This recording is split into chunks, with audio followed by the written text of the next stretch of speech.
Magandang araw sa ating lahat. Bago tayo magpatuloy sa ating diskusyon, inaanyayahan ko ang lahat na tumayo at inaanyayahan ko si Ginoong John Mark sa pamumuno ng ating panalangin. Father,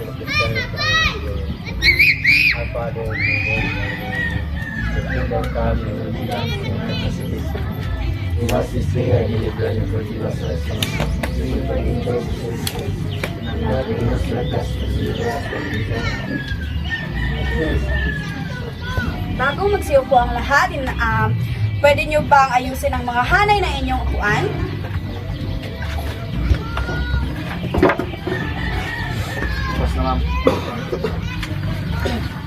Ako nga po pala si Binibining Faye Jacenes Jimenez from BSc Filipino 2A at ako ang iyong magiging guro sa araw nito.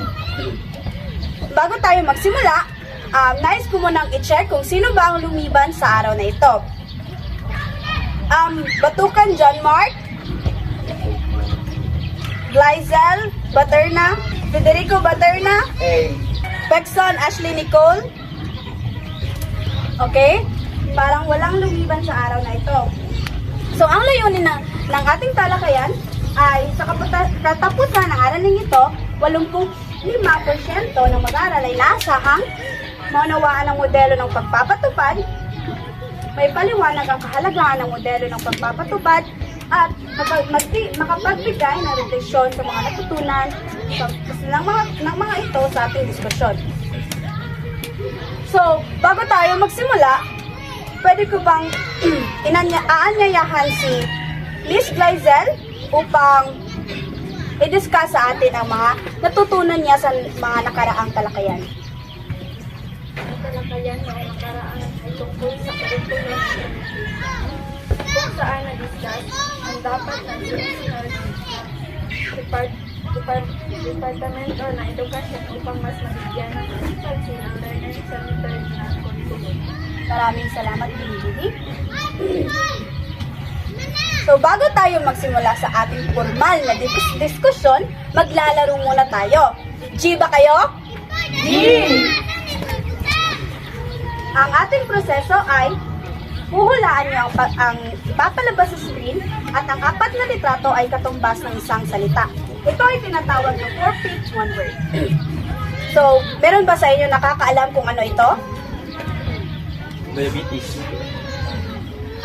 Maaari ipataas ang iyong kamay kung gusto nyo sumagot. Checkpoint. Hindi. Miss Nicole, pagpapatupad. Tama. Ito naman.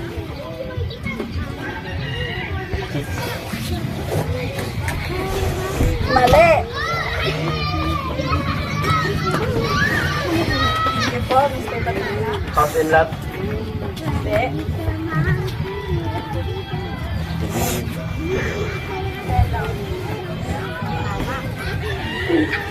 So, ang ating talakayan ngayong araw ay modelo ng pagpapatupad o implementation model. So, ano nga ba ang implementation model? Ito ay modelo ng pagpapatupad o implementation model na isang detalyadong plano na naglalarawan kung paano isinasagawa ang proyekto o sistema o programa. Naglilingkod ito bilang isang mapa ng landas sa pamamagitan ng pagtukoy ng mga kinakailangang hakbang, sanggunian, timelines at responsibilidad na nakasali sa proseso ng implementasyon. Ginagamit ang mga ito ng implementasyon sa iba't ibang larangan upang matiyak na ang proyekto ay matagumpay na may sasagawa sa itinakdang mga kinakailangan. So may 4 tayo na modelo sa implementasyon. Unang-una ay implementation. Sa implementation model ay ang waterfall model. Maaari nyo bang basahin? Ang waterfall model ay isang linear at sunod-sunod na paraan ng pag-develop ng software kung saan dapat tapusin ang bawat yugto bago magsimula ang susunod. Sumusunod ito sa isang strukturadong daloy mula sa pagtitipon ng mga kinakailangan hanggang sa disenyo implementasyon, pagsusuri at pagpamaintain. So ang waterfall model ay isang modelo kung saan may pagkakasunod-sunod sa mga proyektong ginagamitan nito upang masunod-sunod din ang proseso. Pangalawa naman ay ang agile model. Maaari mo bang basahin, Mr. Baterna? Ang agile model ay isang iterative at malikhaing paraan ng pagdevelop ng software na nakatuon sa paghahatid ng maliit at incremental na mga release. Binibigyang din ito ang kolaborasyon, kakayahang mag-adjust at feedback ng customer sa buong proseso ng pagdevelop. So ang agile model ay isang iterative o malikhaing paraan ng pagdevelop ng software na nakatuon sa paghahatid ng maliit at incremental na mga release.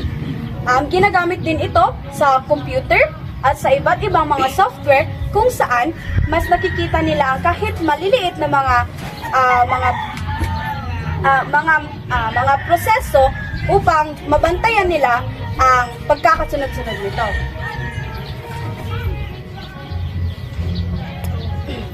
Next is ang spiral model. Maaari mo bang basahin, Binibining Pekson? Ito ay pinagsasama ang mga implementong waterfall at agile sa pamamagitan ng pagsasama ng pagsusuri at alternative na pagdevelop. Pinapapalooban ito ng maraming siklo ng pagpaplano, disenyo, implementasyon at pagsusuri. Upang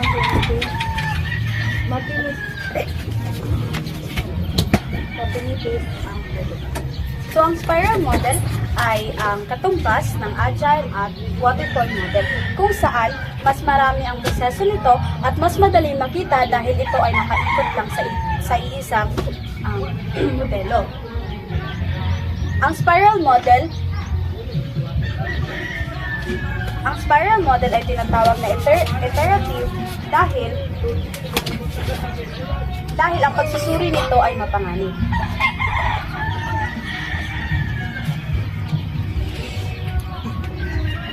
Last is ang prototype model. Maaari niyo bang basahin lahat? Prototype model ay nagsasangkot ng paglikha ng isang gumagamit model ng software sa simula ng proseso sa pagdevelop upang makakuha ng feedback at makalipis ang mga kinakailangan. Tumutulong ito sa identifika at pag-address ng mga issue bago isinasagawa ang uling project. So, ang halimbawa ng isang prototype model ay kapag nag-iisip kayo ng isang business upang makabuo ng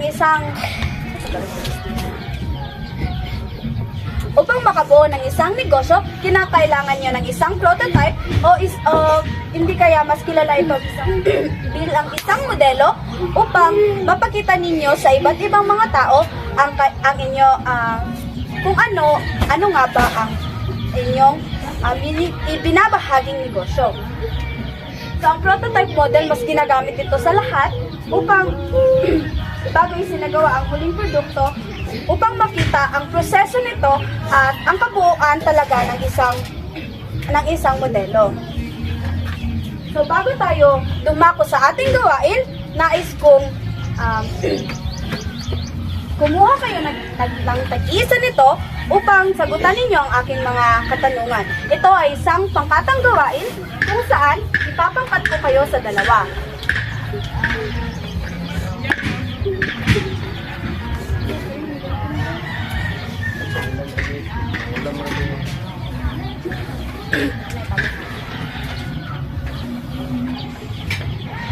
Magbigay o maglapat ng isang modelo ng pagpapatubad at ibigay ang inyong opinion kung bakit ito ang inyong napili.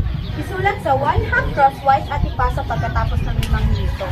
So, ipapangkat ko kayo sa dalawa. Ito ang magiging unang pangkat, ito naman ang pangalawa. Pwede kayong, kana o gani. Pwede kayong bae-bae, laki-laki. Pwede kayong mag-brainstorm ng ideas at ipapasa ninyo ang inyong gawa sa akin pagkatapos ng 5 minuto. Time starts now. Tama, ma'am.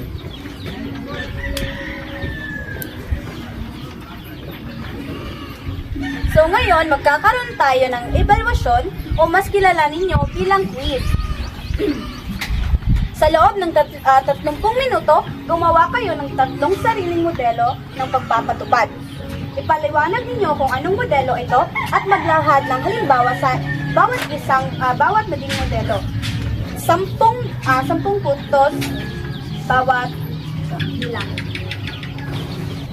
Ngayon naman, nais kong ipaliwanag niyo kung bakit mahalaga ang modelo ng pagpapatupad sa pagpapaunlad ng edukasyon.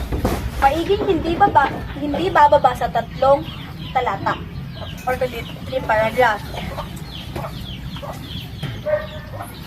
Kahalagahan ng modelo ng pagpapatupad sa pag-unlad ng edukasyon.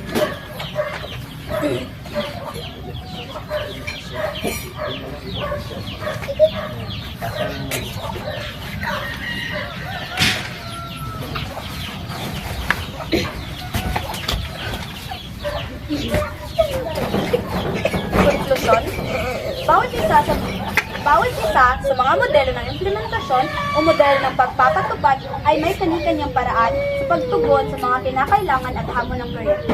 Ang pagpili ng tamang modelo ay mahalaga upang matiyak na ang proyekto ay magiging matagumpay.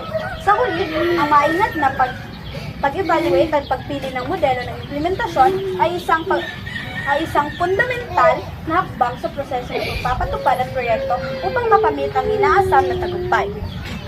Bago natin tapusin ang ating klase, nais kong ibigay sa inyo ang takdang aralin na ipapasa ninyo sa akin bukas. Maiging kuhanan na lang ito ng litrato.